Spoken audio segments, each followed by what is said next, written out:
¿Cómo estáis? Buenos días. Bien, este es un nuevo escenario, pero les voy a presentar literalmente casi la misma charla bíblica que tuvimos ayer en la comunidad cristiana Casa de Gloria, aquí en localidad de Burjasó, en la avenida de Burjasó 149 de Valencia. Vuestro amigo y siervo en la verdad de nuestro Señor Jesús el Cristo, Valentín Núñez Rivero. Y la exposición bíblica trataba sobre la manada pequeña y haciendo uso pues de estas notas que compartí con los hermanos ayer. Estábamos aproximadamente pues unas 10 personas. Bueno, pues ya sabemos todo por las causas que son. Estamos prácticamente recluidos por este virus, por esta pandemia. Y naturalmente, como cristianos y obedientes a las leyes humanas, gubernamentales, mientras no vayan en contra de los mandamientos de Dios, nosotros estamos sujetos a los gobernantes establecidos. Hablo de España. En otras naciones del mundo, pues no sé qué harán otros cristianos. No hemos sido juzgados a criticar ni a condenar ni prejuzgar a nadie. La manada pequeña. Lucas 12:32. Bueno, ayer llevaba la versión pesita de la Biblia y ahora tengo aquí la Biblia textual, ¿sí? Y os voy a leer el pasaje, el texto áureo en el que me basé, pues para presentar este humilde estudio de la Biblia. Lucas 12:32, que dice: no temáis, manada pequeña, porque a vuestro Padre le ha placido o se complació en daros el reino.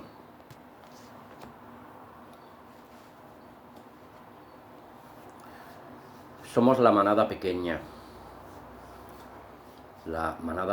del Señor, las ovejas de su prado.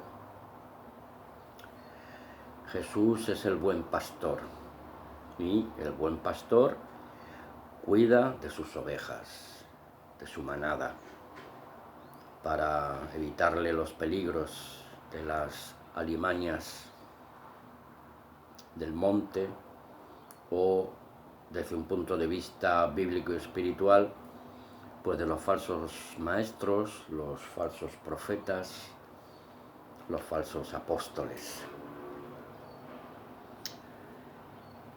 La manada pequeña se extiende pues a lo largo y ancho de toda la tierra habitada que conocemos, y somos incontables puntos geográficos. Son esos focos de influencia de los miembros de la Iglesia del Señor y Dios Todopoderoso. Estos focos de influencia, estos puntitos de luz espiritual, pues naturalmente comienzan con una sola persona, ya sea un varón, ya sea una mujer, macho o hembra, como queráis, y se van extendiendo conforme la luz de la verdad de Dios va siendo proclamada por medio del testimonio de fe obediente, sea del hombre o de la mujer, que somos discípulos de Jesús e hijos de Dios, engendrados por su palabra y por su Espíritu Santo. Somos nuevas criaturas en Cristo Jesús. 2 Corintios 5:17. De modo que si alguno está en Cristo, nueva criatura es. Las cosas viejas pasaron, y aquí todas son hechas nuevas. Donde quiera que Dios nos ha colocado, somos esa semilla, semilla del reino de los cielos, el grano de mostaza. Es una semilla pequeñita, pero luego se hace un árbol grandísimo. Incluso las aves de los cielos vienen y se posan en sus ramas. Es una especie de parábola. Las personas ven cómo crece esa semilla de mostaza por medio de la fe en Cristo, y entonces otros quieren unirse a ese árbol, al cuerpo de Cristo, la iglesia del Señor. Porque seamos uno, dos, tres o muchos más, uno aquí, otro allá y otro en maracuyá, pues somos un cuerpo compacto, un cuerpo homogéneo, ordenado, equilibrado, con una visión de futuro y con ese sentimiento de urgencia. La iglesia de Dios tiene una meta común: ir y predicar el Evangelio a toda criatura. ¿Para qué es esto? Pues el propósito es hasta que todos lleguemos a la unidad de la fe, a un varón perfecto y a la plenitud de nuestro Señor Jesús, el Cristo.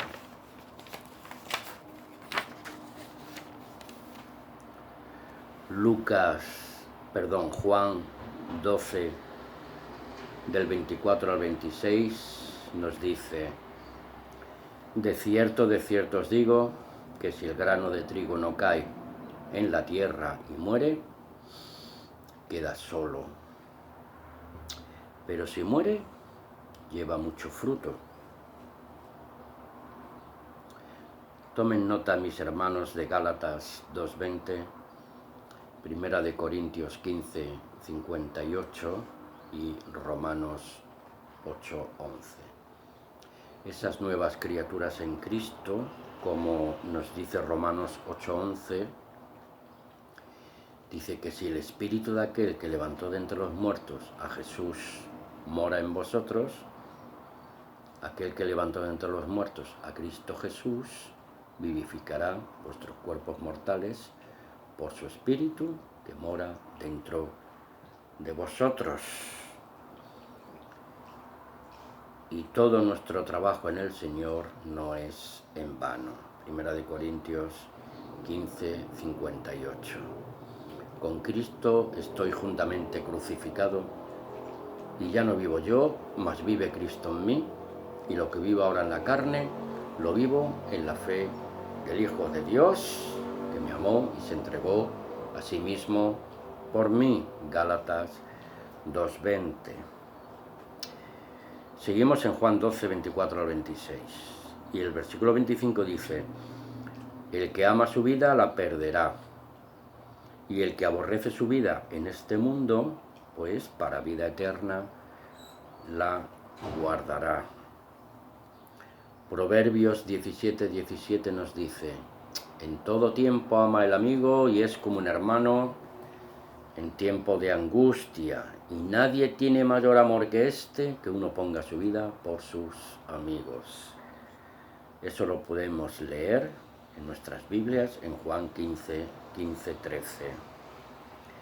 Y el versículo 26, seguimos en Juan 12: si alguno me sirve, sígame, y donde yo estuviere, allí también estará mi servidor.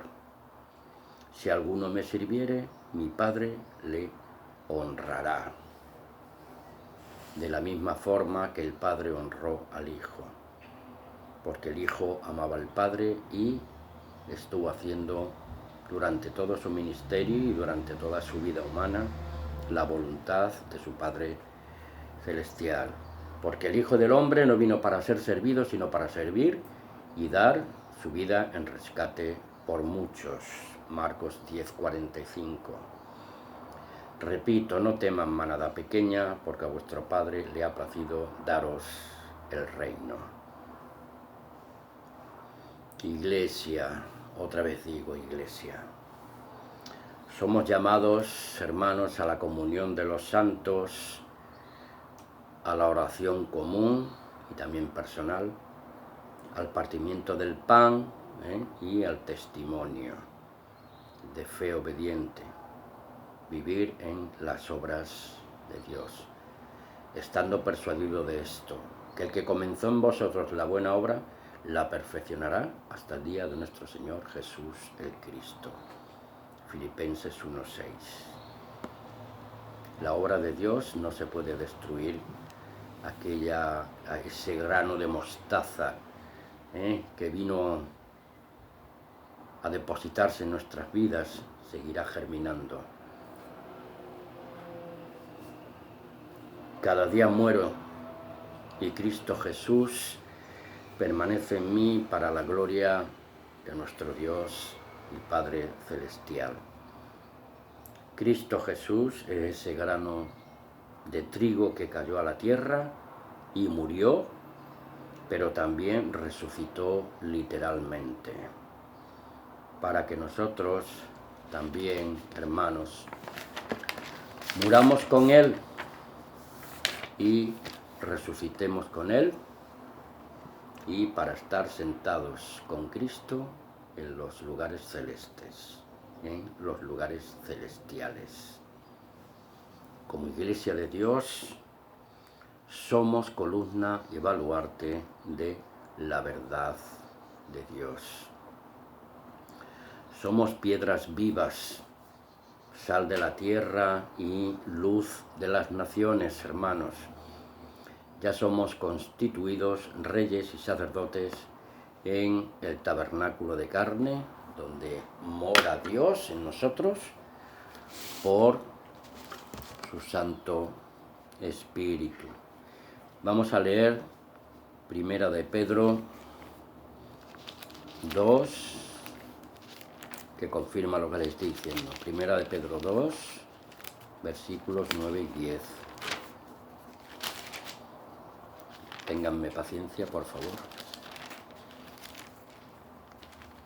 Primera de Pedro 2, que nos dice, Primera de Pedro 2, versículos 9 y 10, dice así: Pero vosotros sois linaje escogido, sacerdocio real, nación santa, pueblo por posesión, para que proclaméis las proezas del que os llamó de las tinieblas a su luz admirable. Estoy leyendo de la Biblia textual. Los que en un tiempo no erais pueblo, pero ahora sois pueblo de Dios, los que no habíais alcanzado misericordia, pero ahora habéis alcanzado misericordia por la infinita bondad de nuestro Dios y Padre Celestial. Y hay un texto en Apocalipsis, paralelo a este, Apocalipsis 1:6, bendito sea el Señor, que dice, y nos hizo, o sea que ya somos, nos hizo en tiempo pasado, pero en tiempo presente lo somos ya, un reino sacerdotal para su Dios y Padre. Al Dios, a Él sea la gloria y la soberanía por los siglos de los siglos. Amén. Apocalipsis 5:10. Y los has hecho para nuestro Dios un reino de sacerdotes y reinarán sobre la tierra. ¿Cuándo? En el milenio, cuando regrese nuestro Señor Jesús el Cristo, la manada pequeña. Por tanto, ya somos constituidos reyes y sacerdotes en el tabernáculo de carne, repito, donde mora Dios por su Santo Espíritu. Porque a pesar del dolor, las pruebas, aflicciones del siglo presente que nos ha tocado vivir, pues las presiones del sistema de este mundo, las carencias y nuestras propias debilidades humanas, ahí está Dios presente, hermanos, y dentro de cada uno de nosotros, por medio de su Espíritu Santo. Vuelvo a repetir, aunque me digáis pesado. Como el Padre estuvo con Cristo en su vida terrena, en nuestra vida terrena, también está Dios con nosotros. Si Dios está con nosotros, ¿quién contra nosotros? Porque esta leve tribulación momentánea no es nada comparada con las glorias que se van a manifestar, nos dejó escrito el apóstol Pablo en las epístolas. Por eso Jesús, por el gozo puesto delante de él, Cristo hizo posible que tú y yo ahora tenemos acceso al trono de la gracia de Dios. Bendito sea el Señor. Somos un sacerdocio espiritual y Jesús es nuestro sumo sacerdote de los bienes venideros. Y en la regeneración, como dije ayer a los hermanos en la iglesia, vamos a ser participantes de la naturaleza divina de Dios. Segunda de Pedro 1:4. Por tanto, hermanos, teniendo un gran sumo sacerdote que traspasó los cielos, Jesús, el Hijo del Dios vivo, retengamos nuestra profesión de fe, porque somos soldados de Cristo, soldados del reino de Dios, soldados espirituales, porque no tenemos un sumo sacerdote que no pueda compadecerse de nuestras debilidades, sino uno que fue tentado en todo, según nuestra semejanza, pero sin pecado.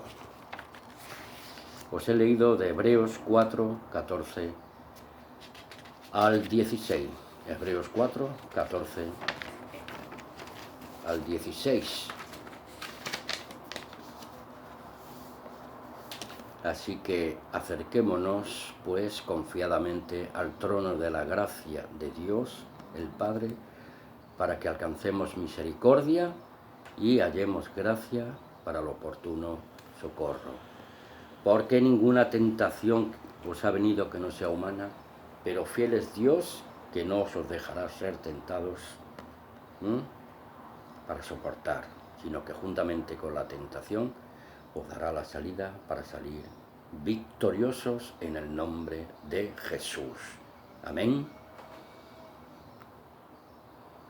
Porque tenemos todos los medios, el arsenal de la guerra espiritual, para luchar en 3 frentes de batalla. Tenemos la oración, tenemos la palabra de Dios y tenemos la asistencia y guía y dirección del Santo Espíritu de Dios.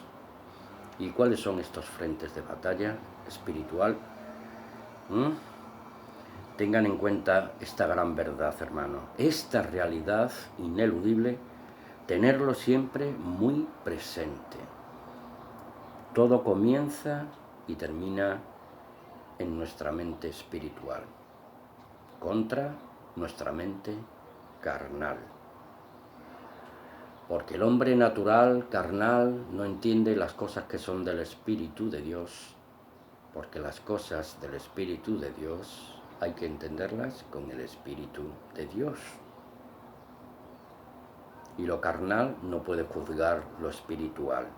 Primera de Corintios, capítulo 2, versículos del 14 al 16. Esos frentes de batalla, hermanos, son el mundo, la carne y el pecado en la naturaleza humana. Las 3 fuentes de la guerra espiritual con las que tenemos que lidiar a diario, con el poder de la oración, repito, el poder de la palabra de Dios y la asistencia y guía del Santo Espíritu de Dios. Nuestro Señor y Libertador, Jesús, el Cristo, tuvo que luchar con todo su corazón, con toda su mente, con todo su cuerpo, con todo su espíritu, y batalló contra estos tres frentes de batalla: contra el mundo, contra la carne y contra el pecado. Repito, hermanos, no se olviden que somos la manada pequeña de nuestro Padre Celestial. Alabado sea su santo nombre. Así que aprendamos a tener el mismo sentido que tuvo Cristo Jesús. Él tuvo visión de Salvador a largo plazo, sí, y con sentimiento de urgencia, y a su debido tiempo, y por su muerte y resurrección, llevó muchos hijos a la gloria. Puesto los ojos en Jesús, el autor y el consumador de la fe, el cual, por el gozo puesto delante de él, sufrió la cruz, menospreciando el oprobio, y se sentó a la diestra del trono de Dios. Quien de nosotros lee la Biblia y estudia la Biblia, pues le vendrá a la memoria pues un texto paralelo a este de Hebreos. Y no se lo voy a preguntar, haré más fácil el asunto. Está en Juan 17, 20 y 21. Salvación progresiva en el tiempo. Mas no ruego solamente por esto, sino también por los que han de creer en mí por la palabra de ellos, su testimonio, para que todos sean uno como tú, oh Padre, en mí y yo en ti, que también ellos sean uno en nosotros, para que el mundo crea que tú me enviaste. Esto, hermanos, es visión de salvación a corto y largo plazo. Desde mi conversión genuina al Dios de la Biblia, sigo orando por los que conozco, mis más allegados a mí, y por otros un poco más lejos, hablando de mi familia. La salvación, hermanos, es de Dios, pero yo soy un orante, un creyente, y naturalmente no dudo de la salvación de mis amados, mi familia carnal. Jeremías 3:14 dice: convertíos, hijos rebeldes, dice Jehová, porque yo soy vuestro esposo, y os tomaré uno de cada ciudad y dos de cada familia, y os introduciré en Sión. Esto lo digo públicamente pues como una referencia y testimonio personal. En ocasiones he dejado mis intereses y problemas para atender el de otros, y resulta que al volver a mis inquietudes, los míos propios milagrosamente ya estaban solucionados. Vayamos terminando. Fijaos, hermanos, que nuestro testimonio es muy valorado por Dios y debe ser de gran bendición, tanto para la Iglesia de Dios, así como para los de afuera, que es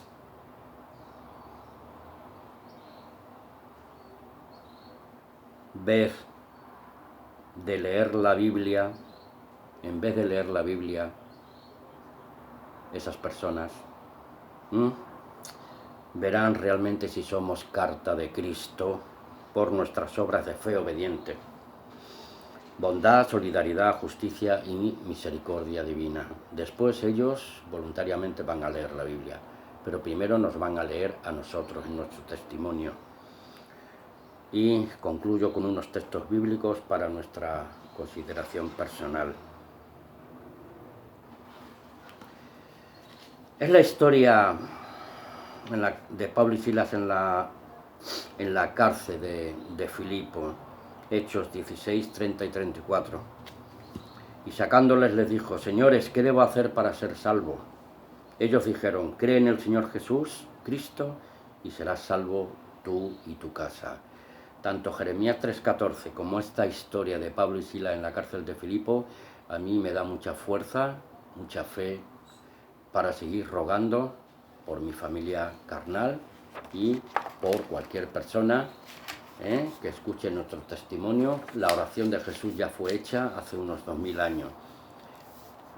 No ruego por esto, sino por los que han de creer por medio del testimonio de estos. Y el versículo 32. Y le hablaron la palabra del Señor a él, al carcelero, y a todos los que estaban en su casa. Y él, tomándolos en aquella misma hora de la noche, les lavó las heridas, y enseguida se bautizó con todos los suyos. Y llevándolos a su casa, el carcelero, que no sabemos su nombre, sí, les puso la mesa y se regocijó con toda su casa de haber creído en Dios, por medio del testimonio de Pablo y de Silas. Y muchas veces me he preguntado, ¿qué pasó con el carcelero de Filipo y toda su casa después de aquella historia de testimonio y dramáticos hechos en la cárcel? Solo Dios lo sabe. Pero nosotros debemos seguir avanzando y creciendo en la obra de Dios. Por tanto, según Romanos 13, 10 al 14, cumplamos la ley del amor de Dios, porque estamos, hermanos, en la última hora y debemos despertar del sueño. Y vistámonos las armas de la luz. Andemos como de día y sin temor a la noche oscura. Así que vestíos del Señor Jesús Cristo y no nos proveamos para los deseos de la carne. No améis al mundo ni las cosas que están en el mundo, porque si alguno ama al mundo, el amor del Padre no está en él. Porque todo lo que hay en el mundo, los deseos de la carne, los deseos de los ojos y la vanagloria jactancia de la vida, no proceden del Padre, sino del mundo. Y el mundo pasa y sus deseos, pero el que hace la voluntad de Dios permanece para siempre. Tomad nota sobre la armadura de Dios, manada pequeña del Señor, en Efesios 6, del 10 al 18, y el fruto del Espíritu de Dios, ejercitarnos en él, según Gálatas 5, 22 al 26, y que nuestra mirada esté puesta en Cristo. Colosenses 3, versículos del 1 al 4. Os mando a todos un fuerte abrazo fraternal. Vuestro amigo y siervo en Cristo Jesús, desde Valencia, España, Valentín Núñez Rivero. Somos llamados a tomar las armas de Dios. La oración, la palabra de Dios y dejarnos guiar por el Espíritu Santo de Dios. Un abrazo fraternal. Amén.